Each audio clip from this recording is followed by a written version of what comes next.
Welcome to On The Money Line by MMA Play 365. I'm your host Newsome and we're here for UFC 267. We've got a light heavyweight title fight with Jan Blachowicz versus Glover Teixeira. We've got an interim bantamweight title fight between Petr and Cory Sandhagen. We've got 11 Russians on the card if you're obviously counting Khamzat Chimaev as well. So I'm all about this card. I can't wait to break it down. And with that being said, we go to the main event for the light heavyweight championship. We've got Jan Blachowicz versus Glover Teixeira. This is a feel-good moment in MMA because Glover Teixeira finally gets the title shot in the UFC at 41 years old. A lot of people, including myself, thought he was on a decline just a few years ago, but since then he's gone on a tear. He's been beating fighters that he's been going into the fight as an underdog in, and like I said, it's just a real feel-good moment that the UFC have actually given him this title fight.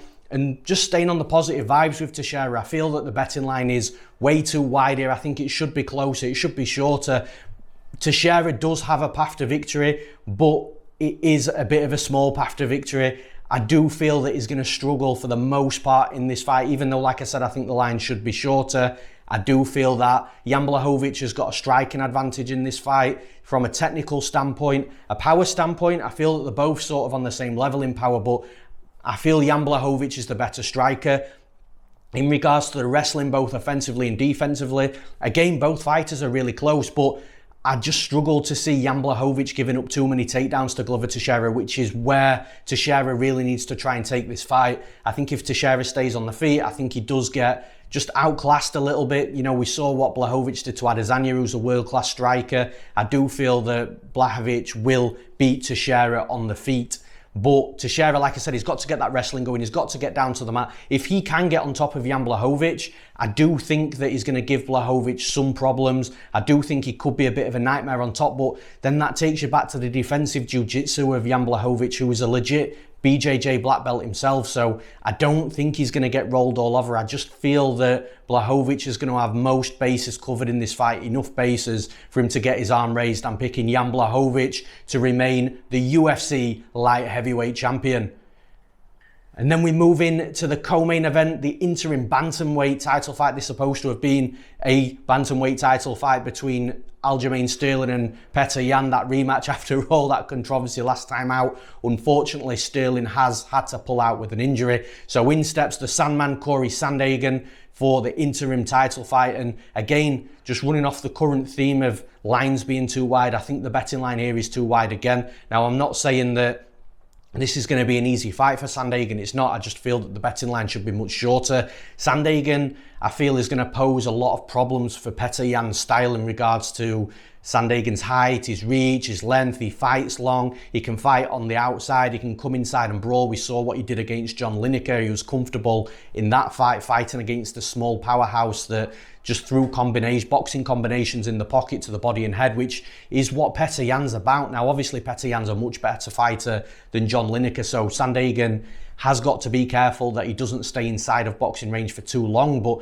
I just feel that Sandhagen is comfortable at more ranges, or more comfortable at more ranges than Petr Yan. Petr Yan on the outside, I feel that he's going to absorb a lot of volume, and for whatever you feel about that Sterling and Petr Yan fight last time out, Sterling actually out-volumed Petr Yan. He nearly landed 100 strikes on Petr Yan, and that's Sterling, who's more of a wrestler and a grappler, even though his striking has developed. When you look at somebody like Cory Sandhagen, who is a very unorthodox, tricky to deal with type of striker, throwing from weird angles, you're not sure what's coming next. I think that Sandhagen's going to have some advantages on the feet, enough to at the very least, make this fight razor close, should it go to a decision. From a finishing upside, I do think that Petr Yan definitely has the finishing upside. I think he has more power, more explosivity in those boxing combinations. So if there is a finish, I would expect that to be Petr Yan. But if this goes to a decision, I think it might be one of those fights where we're looking at 3 rounds to 2, not really sure what's going to be scored where. I am actually going to pick Cory Sandhagen to win this fight and become the interim bantamweight champion and set up that rematch with Aljamain Sterling. Then in the next fight, we've got Islam Makhachev versus Dan Hooker. Now, again, on that current theme of betting lines just being too wide, Islam Makhachev comes into this fight at -600, Hooker at +450. I think that betting line is massively off. I don't think you can play the money line on Makhachev. I just don't see an angle for that at all. If you do like Makhachev, I think playing Makhachev to win by decision, which at the time of recording is currently around plus 100, minus 105, I think that holds more value. But if you are playing a money line, it's got to be Dan Hooker. I think this is going to be a much trickier fight than a lot of people think. And listen, I'm massively high on Islam Makhachev. I think he's the closest fighter that we've had in the UFC since Khabib Nurmagomedov. Obviously a good friend and a training partner of Makhachev as well. But the thing is with Hooker, his defensive jiu-jitsu is really tricky. We saw what happened when he fought Gilbert Burns. Gilbert Burns is a BJJ phenom, and Hooker actually nearly submitted Burns. He must not have been far off. So from a jiu-jitsu perspective, defensively Hooker's decent. Wrestling, I do think Hooker can be taken down, but again, he's got good fundamentals. I don't think it's going to be easy. And then from a striking standpoint, Hooker's the more technical striker. But the thing is with these Dagestani-born Russians, the reason why I love them is because they're just so relentless. The wrestling, the pressure, and just the little tricks that they have with the Dagestani handcuffs, wrapping the legs up once they're taking their opponent down so their opponent can't use the legs to elevate them back up to the feet. All these little tricks, the wrestling of these Dagestanis is just on a different level. So what I suspect to happen in this fight is Makhachev to have some problems initially early on with the striking. If he gets Hooker down, which I'm confident he will, I think Hooker might pose some problems from a jiu-jitsu perspective. But the longer this fight goes on, I think the takedowns will come a little easier for Makhachev. I think the topside grappling of Makhachev will just become a little easier for him as well. I think he'll be able to pass guard and just control Hooker a little bit more on the mat. And like I say, the longer the fight goes on, I think it's going to get a little bit easier every minute that passes. And I think eventually the pressure, the wrestling pressure of Makhachev, who I believe is on a completely different level to most fighters in this division from that wrestling perspective, and the topside grappling, I think will prevail. So although the betting line is wide, I don't think you can do anything with the money line on Makhachev, but I do think Makhachev is the more likely fighter to win on the scorecard should it go there. If there's a finish, I think Hooker might have the slight upside, but like I said, the pressure wrestling of Makhachev I feel will prevail. I'm picking Islam Makhachev to win this fight. Then in the next fight in the heavyweight division, we've got Alexander Volkov versus Marcin Tybura. Now, Marcin Tybura, again, another one of those fighters we thought was on a decline for quite a while. He was looking like he was potentially, not cutting it at this level in the UFC, and I'm not saying his job was on the line, but it must not have been close. But since then, he's come back. He's on a 5-fight win streak. He's looked great every single fight in that 5-fight win streak. And more importantly, the level of competition has just stepped up and up each time in that 5-fight win streak. But unfortunately for Tybura, now he's back into the top 5 in the UFC, and this is where I think he's going to have problems. This is where he's always had problems. He's always been able to outclass and beat the Sergey Spivaks of the world. But when it gets to that top 5 level, this is where he comes stuck, and this is where you just see the levels in MMA. Alexander Volkov is a solid heavyweight fighter. He's a fighter that I bet on quite a lot. I max bet him earlier this year against Alistair Overeem, and that came through very straightforward, very simply. And I feel that Volkov's in another spot here where he's just going to, again, have all bases covered. He's going to be slightly better everywhere. Especially in the striking, he's going to be much better than Tybura, I feel. Tybura's got to come into this fight with a wrestling heavy game plan. He's got to take Volkov down. Volkov's too tall, he's too big. He's weighing in way closer to 265 pounds now. He's starting to sit down on the punches with that additional weight, so now he's got power. He's got some great variety in regards to his kicks, front kicks, kicks to the legs, to the body, to the head. I think if Tybura stands in front of him, I think Volkov's going to piece him up on the feet. Tybura's got to get into the takedowns. He's got to get Volkov down, but again, this is where he's going to have problems because Volkov's takedown defense is good. Obviously, the stats won't tell you that because of the Curtis Blaydes fight, but we all know Curtis Blaydes is the best wrestler in the division. But Alexander Volkov's get-up game is also really good as well. Defensive jiu-jitsu good. We saw him against Verdum. Didn't panic when Verdum took him down. He was able to get back up to his feet in that fight, just like he did in the Blaydes fight. If Tybura does score takedowns in this fight, I do like Alexander Volkov just to be able to stand back up and not inflict too much damage. I feel the fight's going to be won and lost on the feet. That's where the biggest gap in skill is. Volkov's just a much better striker, more technical striker, more power.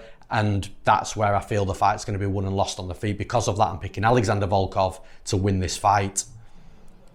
Then in the next fight, we've got Li Jingliang versus Khamzat Chimaev. The return of Khamzat Chimaev, 2020's most hyped fighter. Unfortunately, due to battles with COVID and other things like that, we haven't seen Chimaev in quite a while, but now he's back and he's ready to start again in this division against Li Jingliang.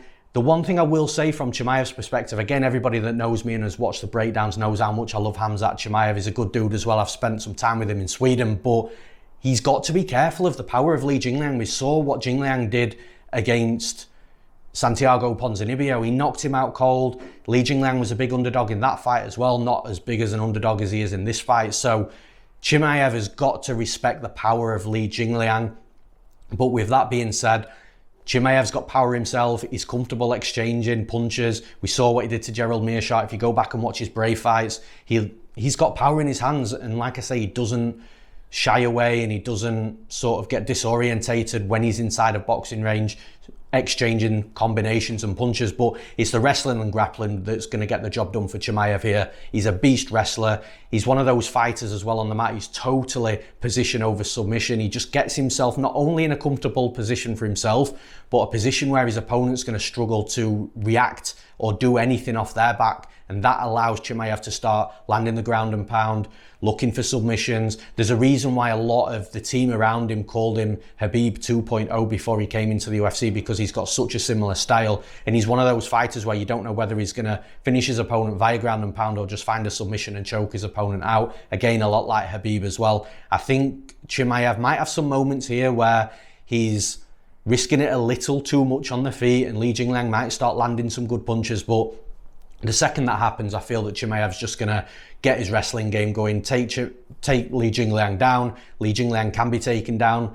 Again, initially he's got some good defense, but eventually if you're relentless with that wrestling pressure, you'll get him down. I think Chimaev will be able to take Li Jingliang down. If he doesn't finish him in the first round, he'll ride that round out and then he'll just rinse and repeat until he gets him out. And if he doesn't take Li Jingliang out, if he doesn't knock him out, if he doesn't submit him and it goes to the scorecards, I think Chimaev will have been dominant throughout the 3 rounds anyway. I'm picking Khamzat Chimaev to win this fight. And then in the next fight, we've got Magomed Ankalaev versus Volkan Oezdemir. Now this is one of the fights where, listen, I've been high on Ankalaev since he came into the UFC. I love the guy, he's got good wrestling, just like all these other Dagestani-born Russians. Good wrestling, good technical striking, decent power as well. He's definitely a future champion in my opinion. But against Volkan Oezdemir, I just feel that obviously styles make fights, and this is a bit of a tricky fight for Ankalaev because Volkan Oezdemir has got this weird power. We've seen him with some knockouts where you can watch the replay 20 times and still not understand how or what's happened. But the one thing I will say with Volkan Oezdemir is his takedown defense is absolutely on point. He's so good at just being able to be a brick wall, stop the takedown. Fundamentals are good, double underhook, spreading the base against the cage. So I think that Ankalaev, I'm not saying Ankalaev can't take him down, but I definitely think that Oezdemir is going to make him work. Now, luckily for Ankalaev, he's got good cardio, so he will be able to pressure with the wrestling if he needs to. And I do think from a technical striking perspective, Ankalaev is the slightly better striker technically than Oezdemir. I think Ozdemir's got more power, more weird power. So from Ankalaev's perspective, he's got to be careful that he doesn't get caught with something. But out of all these Dagestani Russian fighters on the card that isn't fighting another Russian, which I'll get onto shortly, I do feel that Ankalaev might be the one that's slightly more at risk, but I am still picking him to win the fight. Like I say, I think he's the slightly better technical striker and he's got the wrestling in his back pocket should he turn relentless and need to take this fight down. Oezdemir could catch him, the light heavyweight division. Ozdemir's got a lot of knockouts, but I do think that Ankalaev just has slightly too much for Oezdemir. I'm picking Magomed Ankalaev to win this fight. And then in the next fight, we've got Amanda Ribas versus Virna Jandiroba. Now again, it's going to be really interesting to see what Ribas looks like coming back after that knockout loss against Marina Rodriguez, a bad knockout loss.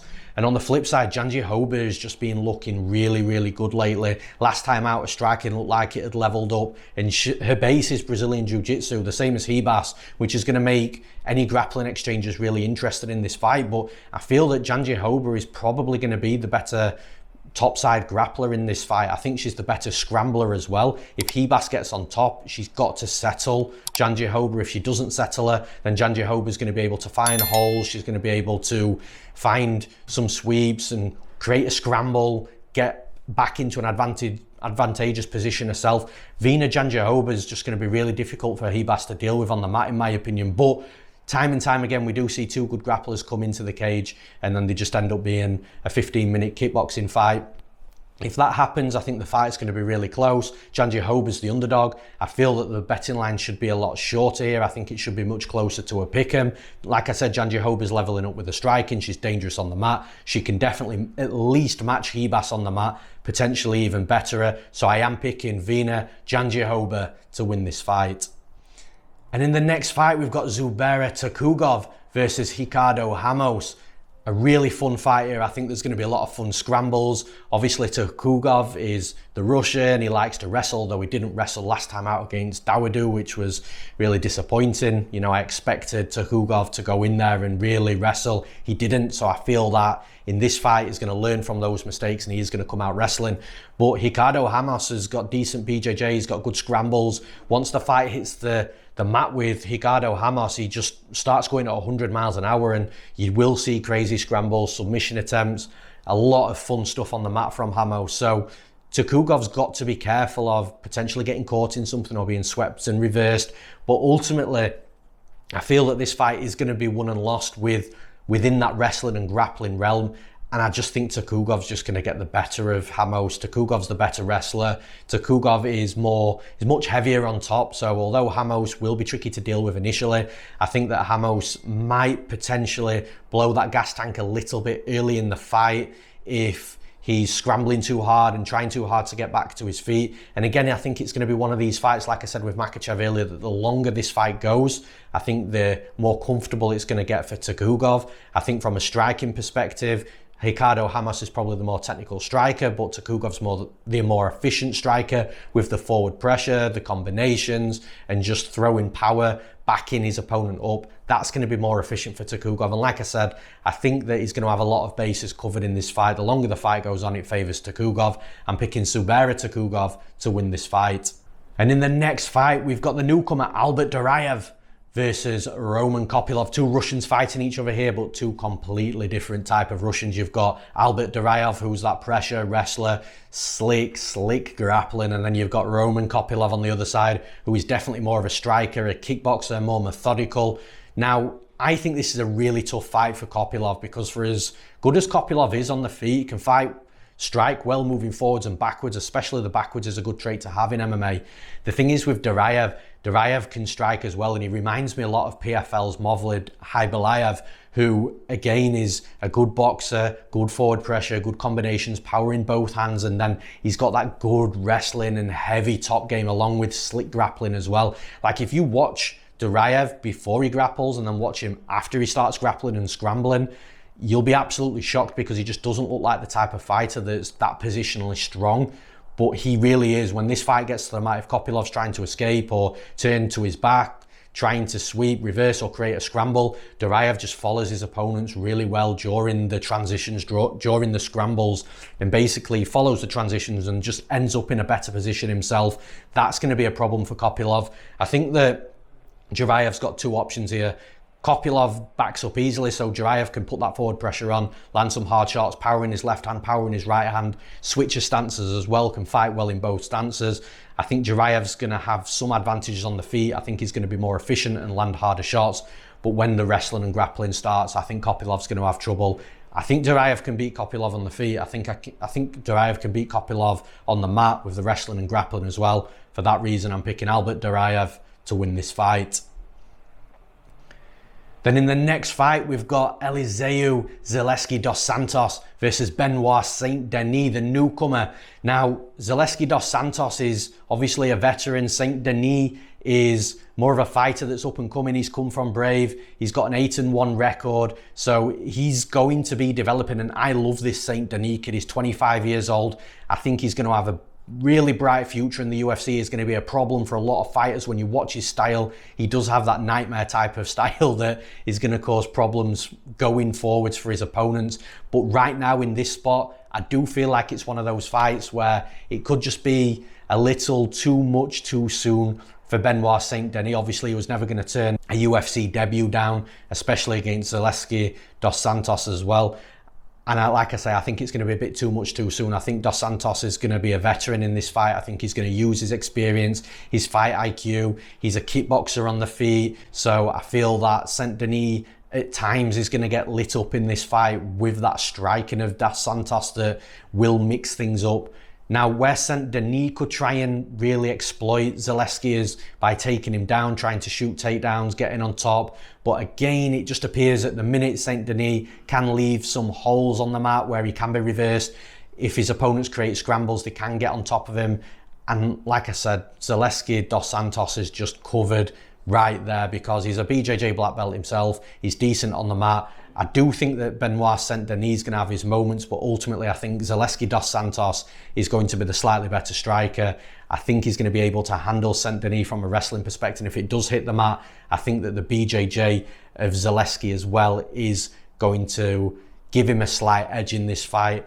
It's going to be a close fight. The betting line might be a little bit too wide, but ultimately, like I said, I think it's a little too much too soon for Benoit Saint-Denis, and for that reason, I'm picking Elizeu Zaleski dos Santos to win this fight.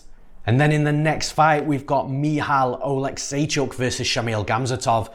Really fun fight. Khamzatov, the Russian, he's got background in BJJ, he's got a background in combat sambo. But with all that being said, even though it's quite usual, by the way, for a Russian to have that background in BJJ as well as combat sambo wrestling, but it does appear that Khamzatov is more of a kickboxer. Now, the problem I have with Khamzatov is he doesn't really apply too much pressure moving forward. He doesn't force the action. He will kick to the legs. That's his main point of volume in his fights. But aside from that, he's just not forcing anything, and he's much happier for his opponent to go first, and if he needs to move on the back foot, he can do. But again, I don't think Khamzatov's movement is slick enough to just be in and out of range and exiting out once he is being pushed back on the back foot. Whereas Michal Oleksiejczuk, he's all about that aggression, he's all about that pressure, and he's all about the combination boxing. Now, Oleksiejczuk has got to be careful that he's not getting hit with too many low kicks, although the harder kicks from Khamzatov tend to be the body kicks. But Michal Oleksiejczuk, I think, is going to push forwards in this fight. I think he's going to land plenty of combinations, which is going to accrue volume. I think he's got a finishing upside as well because he packs power. And remember, Oleksiejczuk is a very small light heavyweight as well, which makes him more mobile, in and out of range. His movement's good. And I just think Khamzatov's just going to have a lot of pressure coming his way, and I think he's going to struggle with it, if I'm being honest. At worst case scenario, I think Khamzatov could potentially make this fight close. If it is close and it goes to a decision, then it could get a little sketchy there. But again, Oleksiejczuk, he beat Modestas Bukauskas last time out just because of that forward pressure, that aggression, looking like he's trying to finish the fight. The judges like that. I'm picking Michal Oleksiejczuk to win this fight.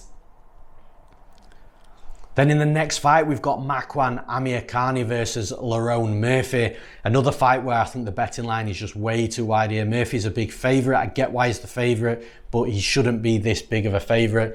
I think Makwan Amirkhani is going to have enough success in this fight to be able to win. Now, from a striking perspective, I think it's going to be close. I think a lot of people sleep on Makwan Amirkhani's boxing. His boxing does seem to be decent technically. He's got decent fundamentals. He'll land a nice jab. And listen, he stood with Edson Barboza in exchange with Barboza, so that's the level that Amirkhani's at. Now, Lerone Murphy, like I said, he's looked great since he's come into the UFC. He has got decent wrestling defense. We saw that when he fought Tukhugov. He didn't get taken down very easily. When he did, he was constantly trying to get back up to his feet with good cardio. But what I think Amirkhani is going to be able to do in this fight, I think he's going to be able to keep the fight relatively close on the feet, striking. I think he might even just start getting ahead on the volume.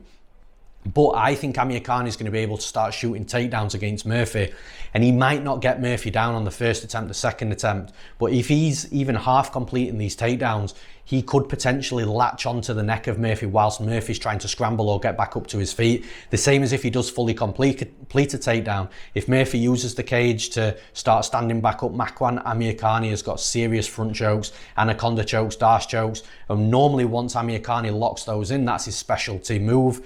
He normally completes and submits his opponents with those front chokes. So I think that's actually how the fight's going to go. I think Murphy's got to be super careful that he doesn't expose his neck. If this is a 15-minute kickboxing fight, it's going to be really close. It could go either way. But when you start mixing in the wrestling and these submission threats with the front chokes from Amirkhani, I think it gives him a very slight edge in this fight. I'm picking Makwan Amirkhani to win this fight.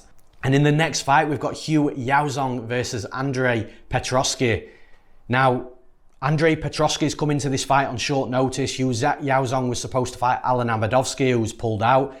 And I actually think that Hugh Yaozong is now in a very, very worse fight than what he was initially. Now, Petroski really struggled in his last fight in moments in regards to his cardio, but he's got a really wrestling heavy pressure top game where he will be able to score takedowns. He will be able to get Hugh Yaozong on his back. We've seen Yaozong taken down in the UFC.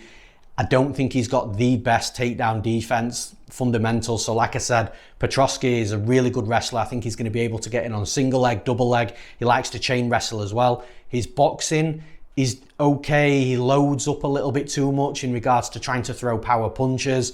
So that's where he's got to be careful, because Hugh Yaozong's a decent striker himself. I think from a technical perspective, Yaozong is probably the more technical striker, but Petroski comes with danger. He definitely hammers punches out there with power on them, so all it takes is one of them to connect. But I think it's going to be the wrestling that's the difference in this fight. Like I said, I think Petroski is going to be able to get in on a single leg or a double leg, and if it's not working, just chain wrestle against the cage. And if he doesn't get Hugh Yaozong out of there, because Petroski's also got decent grappling and good submissions, I think that it's fair to say that Petroski could or likely will score at least 2 out of the 3 rounds should it hit the scorecard. So for those reasons, I'm picking Andrei Petroski to win this fight. Then in the next fight, we've got Damir Ismagulov versus Magomed Mustafayev. This is a fight I like a lot. I think it's going to be a crazy fight. Mustafayev likes to come and bring the action to his opponents, crazy kicks, everything's thrown with power. He's got good cardio as well. He's got decent wrestling in his back pocket. But just like some of the other fights I've spoken about on this podcast already, I feel that Ismagulov's got a lot of these bases covered, because for as aggressive as Mustafayev is, Ismagulov can fight on the back foot, which again is just such a good trait to have as a fighter. He's definitely the more technical striker than Mustafayev. I think he'll fire more volume out because of that technical advantage. Just simple fundamentals like the jab, the straight 1-2 down the pipe, but then he'll mix in kicks to the legs, to the body, to the head. He's just a really methodical striker, and that's the sort of striker that someone like Magomed Mustafayev is going to struggle with. I don't want to hear anybody talking about that Rafael Fiziev fight, because if those two fought again, we know who would win. But Damir Ismagulov, I think he's definitely going to have an edge on the feet. He's going to have a speed advantage, a movement advantage. I think when you start looking at the wrestling, I think Ismagulov could potentially take Mustafayev down, even though Mustafayev's got decent wrestling. So from a wrestling perspective, it could end up being a fight where they both cancel each other out. Jiu-jitsu, again, they're both decent topside. They both can get back up to the feet as well. So from a jiu-jitsu perspective, I think that they're going to cancel each other out, which makes me believe that this fight's going to be won and lost on the feet.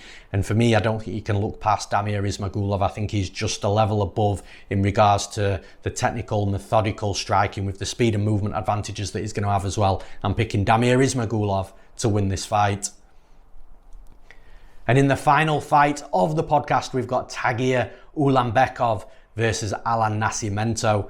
And I think this is going to be a really fun fight. Alan Nascimento, I was looking into him. His base is Brazilian Jiu-Jitsu, crazy scrambles. He'll look for submission attempts, leg locks, arm bars, triangles, but he's got decent striking on the feet as well. Tends to not really put too many combinations together though. It just looks to be a big right hand that he tries to land, and he's got a decent jab when he really gets it going as well and stays consistent with it, which doesn't happen too often. Now, from a wrestling perspective, it's good to actually see somebody that is a black belt in BJJ have decent wrestling, but it is only really a single leg takedown that he tries to shoot for. and he hasn't fought anybody with the wrestling of Tagir Ulanbekov, who Khabib Nurmagomedov, it's one of his proteges, he's really high on him.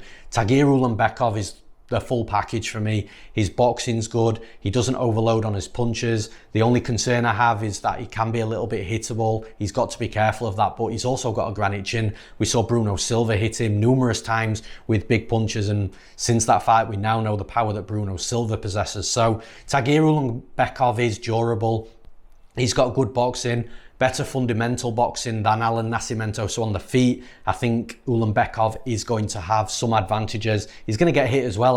Alan Nascimento will have his moments, but overall, I think Ulanbekov is the slightly better striker. And then when you get into the wrestling, the thing is with Alan Nascimento, for as good as he is on the mat, he's only really good when he's topside. When he's taken down, or if you reverse position after he's been on top and you put Alan Nascimento on his back, you can take him down quite safely. Yes, he'll try and leg lock you. Yes, he'll try and throw up an armbar or a triangle, but I don't think Ulanbekov is at a level where he's going to get caught with that in the UFC. I'd be really surprised if Alan Nascimento armbarred Ulanbekov off his back in guard. Really surprised. So I think Ulanbekov is going to be able to take Nascimento down. I like the fact that Ulanbekov shoots his head from the inside when he knows that there's a guillotine threat there as well. So he's a really smart wrestler, and again, just that Dagestani Russian style of pressure wrestling where he can take his opponent down, he can get on top. And I spoke about how Makhachev was the closest fighter to Khabib that we've seen in the UFC. I actually think that Ulanbekov is the closest fighter to Makhachev that we see in the UFC as well in regards to his style. Alan Nascimento is going to have his moments in this fight, I'm sure of it, but overall I think Ulanbekov just checks all the boxes here. Slightly better striker, the better wrestling, the better topside grappling, which is where I believe the fight's going to be won and lost. I'm picking Tagir Ulanbekov to win this fight. And that's all for this episode of On the Money Line. I hope you've all enjoyed it. If you liked the video, please drop it a like on the YouTube channel.